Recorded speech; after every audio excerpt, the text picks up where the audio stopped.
Many artists lived in the Greenwich Village area of New York. Two young women named Sue and Johnsy shared a studio apartment at the top of a 3-story building. Johnsy's real name was Joanna. In November, a cold, unseen stranger came to visit the city. This disease, pneumonia, killed many people. Johnsy lay on her bed, hardly moving. She looked through the small window. She could see the side of the brick house next to her building. One morning, a doctor examined Johnsy and took her temperature. Then he spoke with Sue in another room. "She has one chance in, let us say, 10, he said. "And that chance is for her to want to live. Your friend has made up her mind that she is not going to get well. Has she anything on her mind?" She wanted to paint the Bay of Naples in Italy someday, said Sue. "Paint?" said the doctor. "Bosh! Has she anything on her mind worth thinking twice? A man, for example?" "A man?" said Sue. "Is a man worth— But no, doctor, there is nothing of the kind." "I will do all that science can do," said the doctor. "But whenever my patient begins to count the carriages at her funeral, I take away 50% from the curative power of medicines." After the doctor had gone, Sue went into the workroom and cried. Then she went to Johnsy's room with her drawing board, whistling ragtime. Johnsy lay with her face toward the window. Sue stopped whistling, thinking she was asleep. She began making a pen and ink drawing for a story in a magazine. Young artists must work their way to art by making pictures for magazine stories. Sue heard a low sound, several times repeated. She went quickly to the bedside. Johnsy's eyes were open wide. She was looking out the window and counting backward.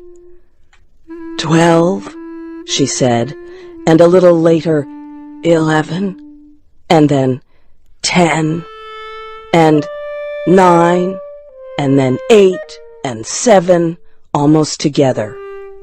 Sue looked out the window. What was there to count? There was only an empty yard and the blank side of the house 7 meters away. An old ivy vine, going bad at the roots, climbed halfway up the wall. The cold breath of autumn had stricken leaves from the plant until its branches, almost bare, hung on the bricks. "What is it, dear?" asked Sue. 6, said Johnsy quietly. "They're falling faster now. 3 days ago there were almost 100. It made my head hurt to count them. But now it's easy. There goes another one. There are only 5 left now." "5 what, dear?" asked Sue. "Leaves on the plant. When the last one falls, I must go too. I've known that for 3 days.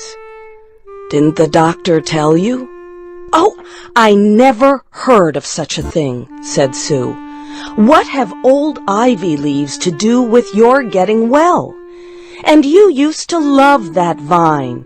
Don't be silly.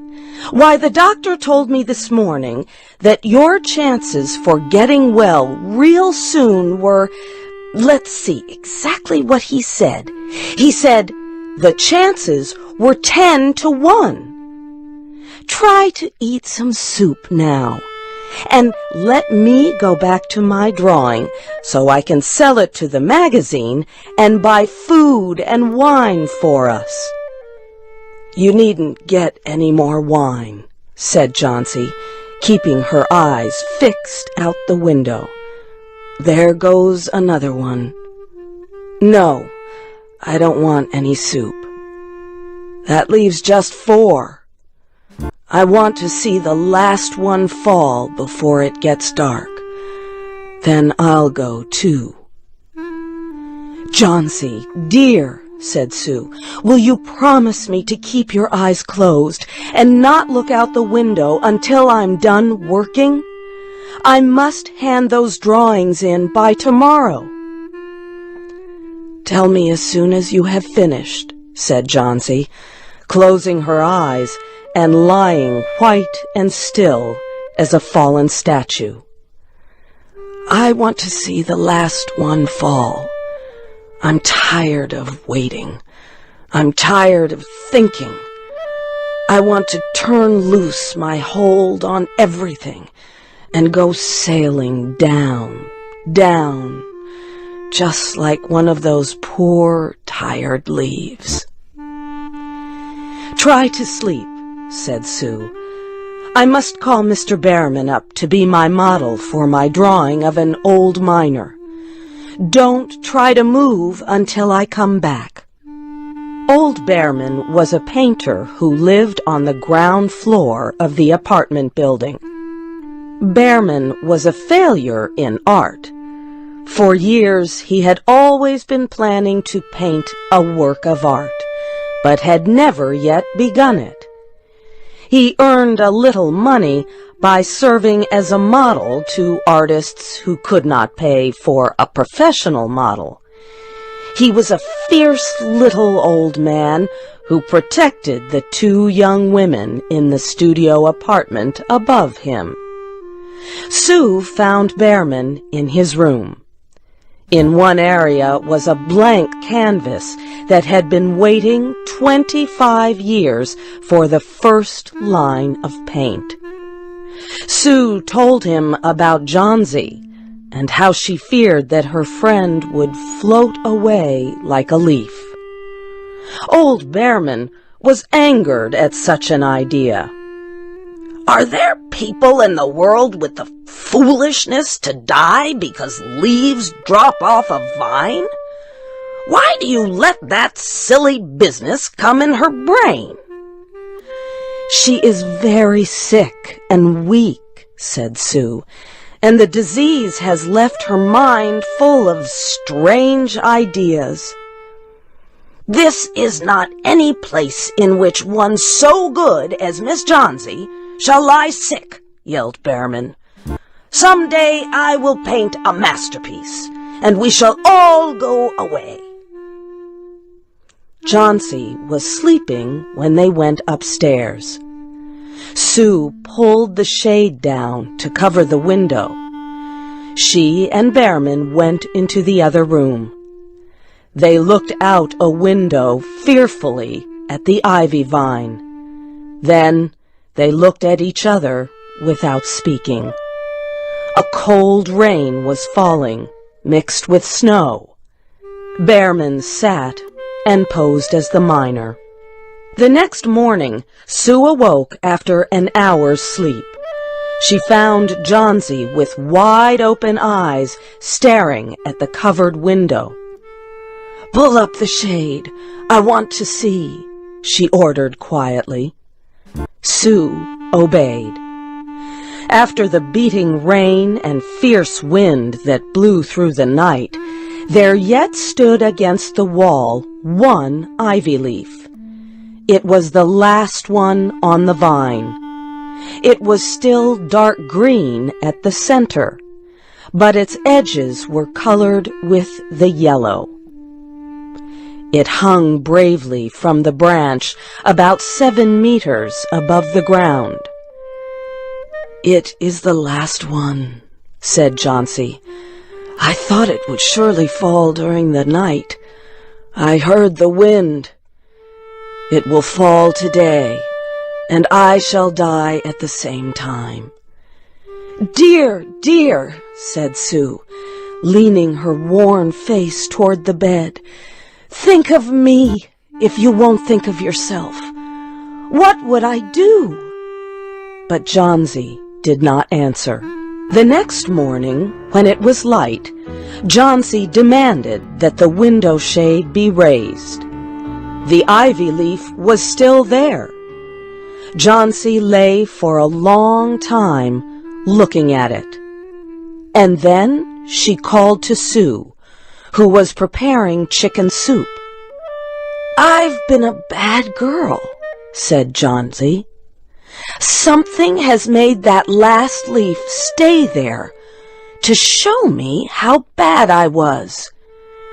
It is wrong to want to die. You may bring me a little soup now."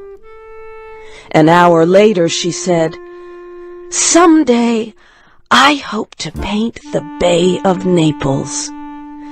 Later in the day, the doctor came, and Sue talked to him in the hallway. "Even chances," said the doctor. "With good care, you'll win. And now I must see another case I have in your building. Behrman, his name is. Some kind of an artist, I believe. Pneumonia, too.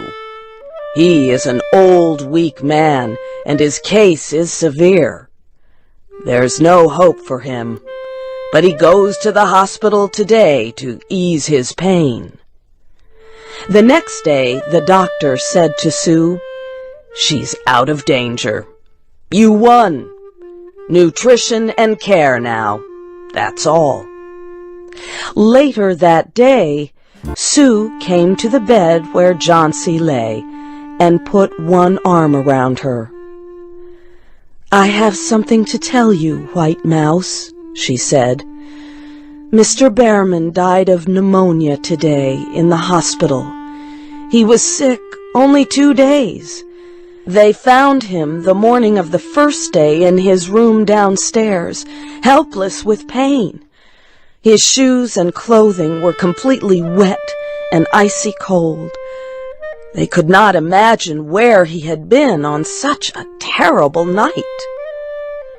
And then they found a lantern, still lighted, and they found a ladder that had been moved from its place, and art supplies, and a painting board with green and yellow colors mixed on it. And look out the window, dear, at the last ivy leaf on the wall. Didn't you wonder why it never moved when the wind blew? Oh, darling, it is Behrman's masterpiece. He painted it there the night that the last leaf fell."